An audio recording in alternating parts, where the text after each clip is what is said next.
Hi everyone, and welcome to the video lecture Types of Evidence, where we're going to talk about types of evidence.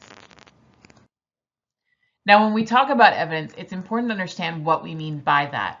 Evidence is anything that is admitted into court to help the trier of fact, and usually that's a jury, could be the judge, to determine the outcome of the case. The term evidence is really broad, so typically, Typically, we'll break it down further into more focused categories. Now, there are several different types of evidence, and the classification depends on what the evidence is and how it assists the jury or the judge. Direct evidence tells or shows the truth of a situation. Common examples of direct evidence include eyewitness testimony and surveillance camera video evidence.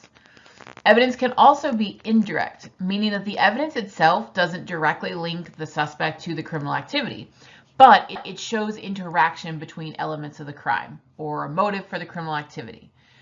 Indirect evidence requires an inference to be made, so it's also called circumstantial evidence. On its own, it doesn't support or refute guilt, but when it's added to the circumstances and the context around the evidence, it can help clarify the criminal activity. For example, if I'm investigating a potential kidnapping and I find the victim's wallet still at their house, then I can infer that they did not leave the house willingly, and that would support the kidnapping activity. In this course, we're going to focus on the physical evidence that forensic scientists collect from crime scenes. Physical evidence is typically circumstantial because by itself, it's not conclusive. Physical evidence that's associative will help show a relationship or an interaction between a suspect, a victim, and/or a crime scene. The value of associative evidence depends heavily on the context of the criminal activity. Associative evidence in a case involving a stranger suspect versus a spouse suspect would be very different. If the suspect is a stranger to the victim, then any evidence of the suspect in the victim's home becomes relevant to the criminal activity.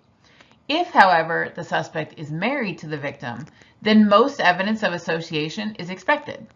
I expect that my own fingerprints are on objects in my own house, so that by itself does not help the trier of fact conclude anything about my guilt or innocence. In these situations, the crime scene investigators must identify associative evidence, specifically looking for linkages with the criminal activity. So if my fingerprint is on the knife, not a big deal, I own the knife. But if it's on the knife in the victim's blood, that's directly linking me to the criminal activity, and that's a whole different story. This context will affect what you identify and collect as evidence of the crime scene. For example, in my previous mock crime scenes, I always leave food and drink behind at the scene, and I'm sure you'll experience this too. Now, the instinct of most students is to collect all of the bottles, all of the cans, all of the food pieces that are present. But instead, what you need to think about is, what does the food and drink, how does that fit into the context of the situation? If the victims were shot and they're holding a beer bottle, is the beer bottle going to hold relevant evidence? Probably not. That's going to be what a crime scene investigator must consider when they're determining what do I actually collect as evidence and what do I leave behind. Now, your textbook describes 5 common categories of physical evidence, and these are listed here, and you can read about these in your textbook. But I do want to say one thing about this list. Transient evidence is by its very nature difficult to collect because it's easily lost or altered. This is why first responders must use all of their senses, even their nose, their hearing, etc., as best they can when they arrive, and they should document everything they notice. For example, if a first responder notices a perfume in the air and they document that, that might provide associative evidence later on.